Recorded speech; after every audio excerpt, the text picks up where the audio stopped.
بیا بیا وی چی گردین ما خدایه بیا پال بود اگم چی گردین ما وی یک وی چی های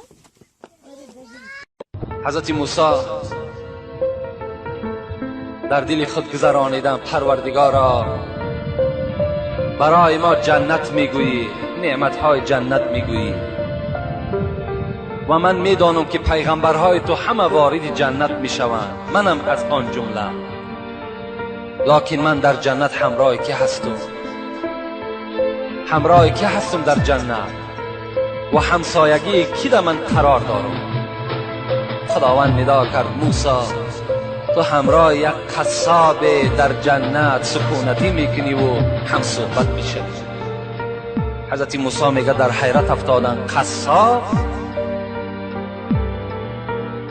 گفتم بله همراه یک قصاب تو در جنت همراه میشوی. حضرت گفتن اون قصاب کیست؟ گفتن در فلان شهر سکونتی میکنم. حضرت میگه از مکان خود سفر کردن و بر آن شهر رسیدن. نگاه کردن که یک قصاب عادی هست، عملش مثل عمل همین آدم های عادی هست، دیگر هیچ عملی نداره. تا بیگاه میگن همین قصاب نظارت کرد، نگاه کرد. بعد این میگه بیگاه که شد حضرت موسی خودش رو معرفی نکرد، شناس نکرد، بلکه گفت مسافر آیا در خانه خود راه میدهی؟ ما مسافر هستیم. گفت بله البته به البته مرحمت گفته. از پس این قصاب میگه روان شد. وقتی میگه در خانه قصاب در آمدم، در یک خانه مرا شیناند. البته اون وقتا این قصرها و این 3 ایتاژ و 5 ایتاژ خانه ها نبودن، مگر یک خانه یا 2 کلبه‌ای داشتن خلاص. میگه شیناند و حضرت پیش از آن که نزد من دسترخوان پرتاید و آنچه در خانه دارد پیشنهاد کند، اولا نگاه کرده میگه در کنج خانه یک سبدی بود که پر از پخته بود و در داخلش میگه یک زنی خیلی برجا مانده افکار در داخل همون سبد بود. میگه حضرت میگه نزدیک شدن، با دست خود میگه طعام دراز میکردن، بر دهان او کس آب میدادن. وقتی که سیر شد میگه دستش میگه مادر برداشت، یک دعای داد میگه و قصاب میگه از خانه بیرون شد. وقتی میگه این قصاب از خانه بیرون شد، من نزد سبد حاضر شدم و گفتم مادر السلام علیکم، شما کی هستین؟ گفت من مادر همین قصاب هستم، سالهای زیادی رنج دارم، مصیبت دارم، بیماری دارم، لیکن الحمدلله که این فرزند من دایم در فکر نفقه من هست، شکم و لباس من و جای خواب من دائم عیان کردگی هست. میگه گفت مادر عزیز آیا یگان امید، آیا یگان دعا، آیا یگان درخواست مقصد داری؟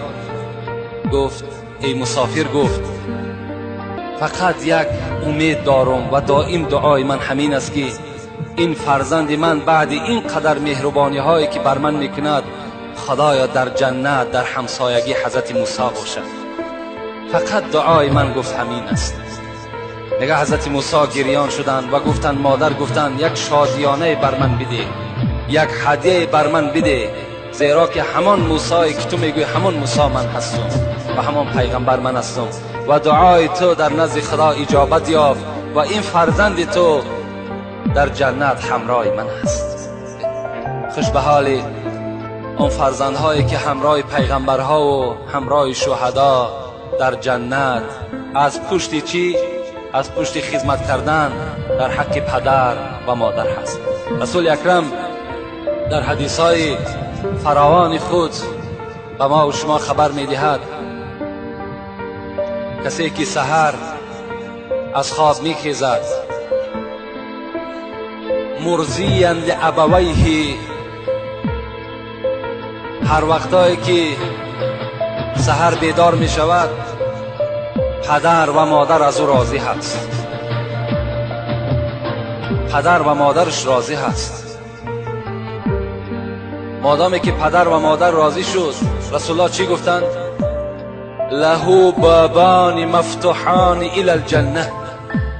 وقتی که پدر و مادر سحر که از تو راضی باشند، دو دروازه از دروازه های جنت برای تو گشاده ایستادگی منتظر تو هستند. و من امسا مثل ذالک، اگر تا بیگه هم که راضی ایستند، رسول الله گفتند اون دروازه ها هم گشاده منتظر این فرزند هستند. و این کان واحدا فواحد، رسول الله گفت اگر یک تش راضی باشد، یک دروازه جنت برای تو گشاده هست. و اگر شخص سحر میخیزد در حالتی که مسخیتا لابویه، پدر و مادر از او راضی نیست، یعنی با او فرزند قهری هستند یا ملال هستند، رسول الله چی گفتند؟ کان له بابان مفتوحان الی النار، دو دروازه از دوزخ برای این فرزند گشاده ایستادگی هست. و من امسا مثل ذالک، اگر تا بگه این پدر مادر راضی نشد، اون دروازه های دوزخ برای این فرزند چی هستند؟ گشاده و منتظر این فرزند هستند. و این کان واحدا فواحد، اگر یکی همین هم غضبناک باشد، میگه ملال باشد، ناراضی باشد، یک دروازه دوزخ برای این فرزند منتظر است. لکن در دوام رسول الله چی گفتند؟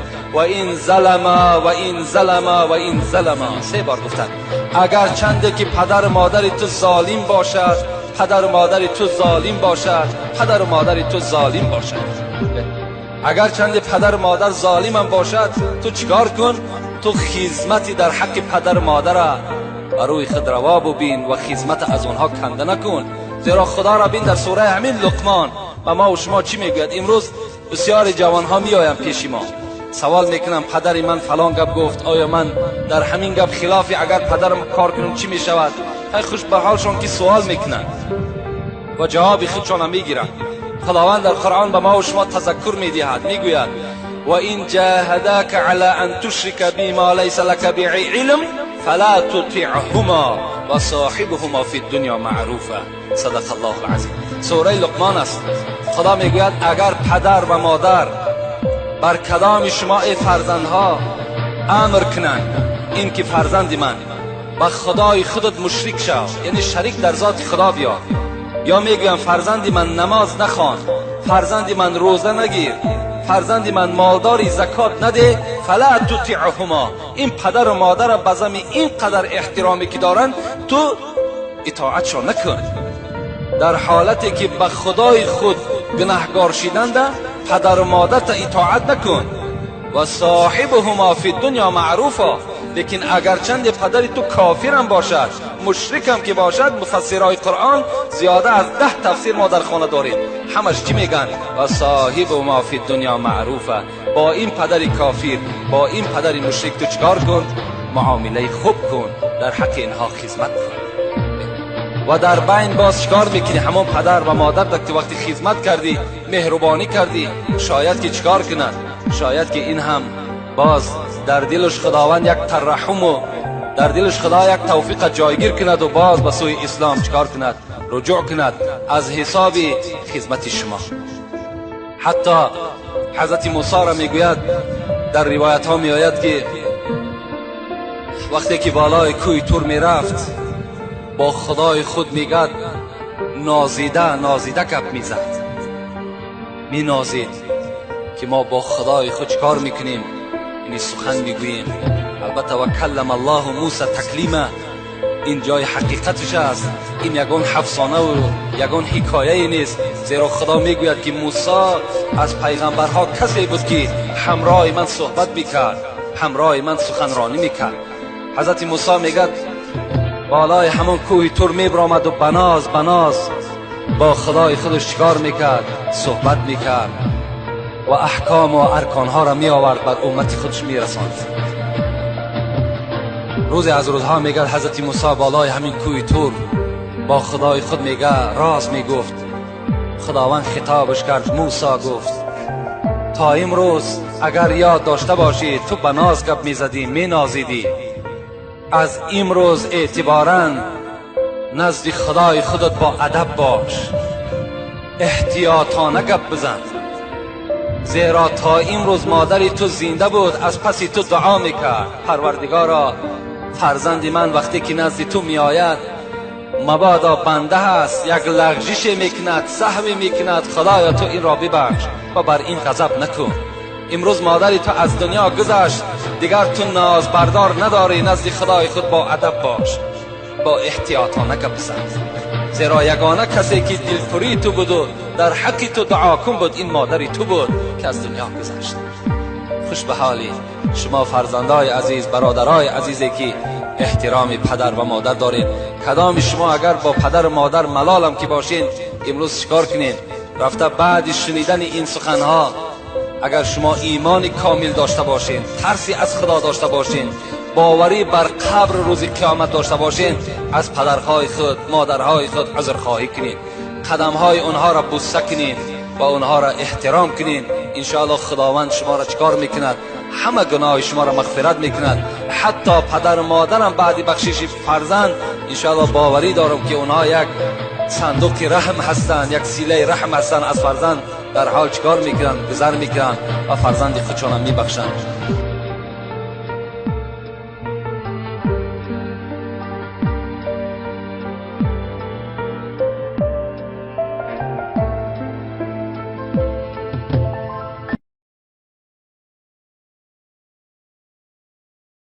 و من امسا مثل ذالک اگر تا بگه این پدر و مادر راضی نشد اون دروازه های دوزخ برای این فرزند چی هستند؟ کشاده و منتظر این فرزند هستند. و این کان واحدا فواحد اگر یکی همین هم غضبناک باشد میگد ملال باشد ناراضی باشد یک دروازه دوزخ برای این فرزند منتظر است. لکن در دوام رسول الله چی گفتند؟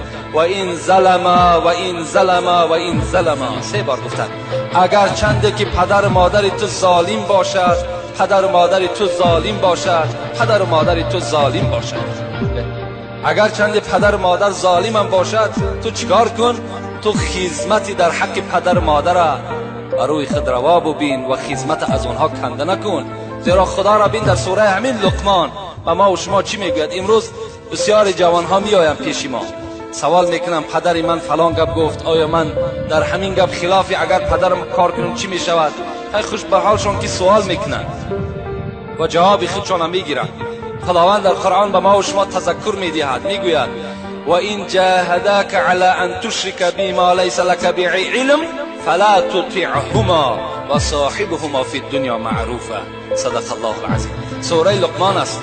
خدا میگوید اگر پدر و مادر بر کدام شما ای فرزندها امر کنند این که فرزند من با خدای خودت مشرک شو یعنی شریک در ذات خدا بیار یا میگویم فرزند من نماز نخوان فرزند من روزه نگیر فرزند من مالداری زکات نده فلا تطیعهما این پدر و مادر بزم این قدر احترامی که دارن تو اطاعتشون نکن در حالتی که به خدای خود گناهگار شدند پدر و مادر تا اطاعت نکن و صاحبهما فی الدنیا معروفا لیکن اگر چند پدری تو کافر هم باشد مشرک هم که باشد در یک خانه مرا شیناند البته اون وقتا این قصرها و این 3 اتاج و 5 اتاج خانه ها نبودن مگر یک خانه یا 2 کلبه‌ای داشتن خلاص میگه شیناند و حضرت پیش از آن که نزد من دسترخوان پرتاید و آنچه در خانه دارد پیشنهاد کند اولا نگاه کردم میگه در کنج خانه یک سبدی بود که پر از پخته بود و در داخلش میگه یک زنی خیلی برجا مانده افکار در داخل همون سبد بود. میگه حضرت میگه نزدیک شدن با دست خود میگه طعام دراز میکردن بر دهان او کس آب میدادن وقتی که سیر شد میگه دستش میگه مادر برداشت یک دعای داد میگه و قصاب میگه از خانه بیرون شد. وقتی میگه این قصاب از خانه بیرون شد من نزد سبد حاضر شدم و گفتم مادر السلام علیکم شما کی هستین؟ گفت من مادر همین قصاب هستم سالهای زیادی رنج دارم مصیبت دارم بیماری دارم لیکن الحمدلله که این فرزند من دایم در فکر نفقه من هست شکم و لباس من و جای خواب من دائم عیان کردگی هست. میگه گفت مادر عزیز آیا یگان امید، آیا یگان دعا، آیا یگان درخواست مقصد داری؟ گفت ای مسافر، گفت فقط یک امید دارم و دائم دعای من همین است که این فرزند من بعد این قدر مهربانی هایی که بر من میکند خدایا در جنت در همسایگی حضرت موسی باشد. فقط دعای من گفت همین است. نگه حضرت موسی گریان شدند و گفتند مادر، گفتند یک شادیانه بر من بده، یک هدیه بر من بده، زیرا که همان موسی که تو میگوی همان موسی من هستم و همان پیغمبر من هستم و دعای تو در نزد خدا اجابت یافت و این فرزند تو در جنت همراه من هست. خوش به حال اون فرزندهایی که همراه پیغمبرها و همراه شهدا در جنت از پشت چی؟ از پشت خدمت کردن در حق پدر و مادر هست. رسول اکرم در حدیثهای فراوان خود به ما و شما خبر میدهد کسی که سحر از خواب میخیزد مرضیا لابویه، هر وقتایی که سحر بیدار می شود پدر و مادر از او راضی هست، پدر و مادرش راضی هست. مادامی که پدر و مادر راضی شد، رسول الله چی گفتند؟ له بابان مفتوحان الی الجنه. وقتی که پدر و مادر سحر که از تو راضی باشند، دو دروازه از دروازه های جنت برای تو گشاده ایستادگی منتظر تو هستند. و من امسا مثل ذالک، اگر تا بیگه هم که راضی ایستند، رسول الله گفتند اون دروازه ها هم گشاده منتظر این فرزند هستند.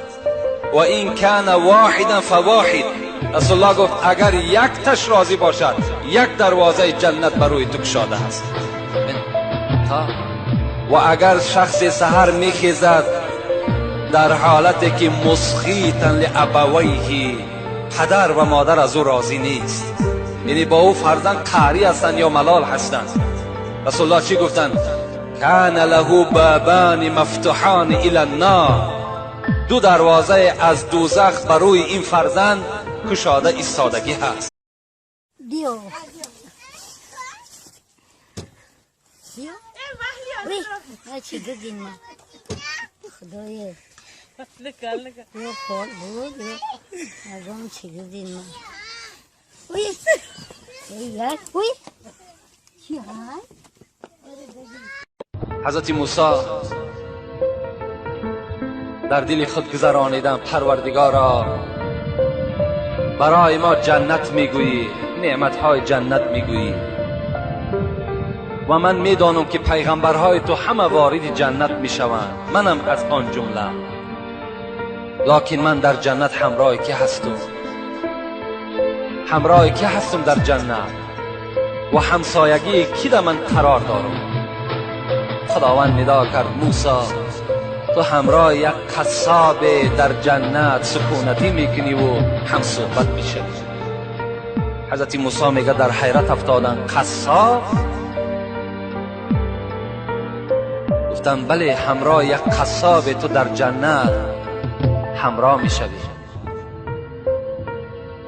حضرت گفتن اون قصاب کیست؟ گفتن در فلان شهر سکونتی میکنم. حضرت میگه از مکان خود سفر کردن و بر آن شهر رسیدن، نگاه کردن که یک قصاب عادی هست، عملش مثل عمل همین آدم های عادی هست، دیگر هیچ عملی نداره. تا بیگاه میگن همین قصاب نظارت کرد، نگاه کرد. بعد این میگه بیگاه که شد حضرت موسی خودش رو معرفی نکرد، شناس نکرد، بلکه گفت مسافر آیا در خانه خود راه میدهی؟ ما مسافر هستیم. گفت بله البته به البته، مرحمت گفته. از پس این قصاب میگه روان شد. وقتی میگه در خانه قصاب در آمدم، جد مفسرای قرآن زیاده از 10 تفسیر ما در خانه داریم، همش چی میگن؟ و صاحب و ما فی دنیا معروفه، با این پدر کافر، با این پدر مشرک تو چکار کن؟ معامله خوب کن، در حق اینها خدمت کن. و در بین باز چیکار میکنی؟ همون پدر و مادر وقتی خدمت کردی، مهربانی کردی، شاید که چیکار کند؟ شاید که این هم باز در دلش خداوند یک ترحم و در دلش خدا یک توفیق جایگیر کند و باز به سوی اسلام چیکار کند؟ رجوع کند از حساب خدمت شما. حتی حضرت موسی را میگوید در روایت ها میآید که وقتی که بالای کوه تور میرفت با خدای خود میگد نازیده گپ میزد، می نازید که ما با خدای خود چیکار میکنیم؟ یعنی سخن میگوییم. البته و کلم الله موسی تکلیما، این جای حقیقتش است، این یگان افسانه و یگان حکایه نیست، زیرا خدا میگوید که موسی از پیغمبرها کسی بود که همراه من صحبت میکرد، همراه من سخنرانی میکرد. حضرت موسی میگد بالای همون کوه تور میبرامد و بناز با خدای خودش چیکار میکرد؟ صحبت میکرد و احکام و ارکانها را میآورد بر امت خودش میرساند. روزی از روزها میگه حضرت موسی بالای همین کوه تور با خدای خود میگه راز میگفت. خداوند خطابش کرد، موسی گفت تا امروز اگر یاد داشته باشی تو به ناز گپ میزدی، مینازیدی، از امروز اعتباراً نزد خدای خودت با ادب باش، احتیاطانه گپ بزن، زیرا تا امروز مادری تو زنده بود از پسی تو دعا میکرد پروردگارا فرزند من وقتی که نزد تو میآید مبادا بنده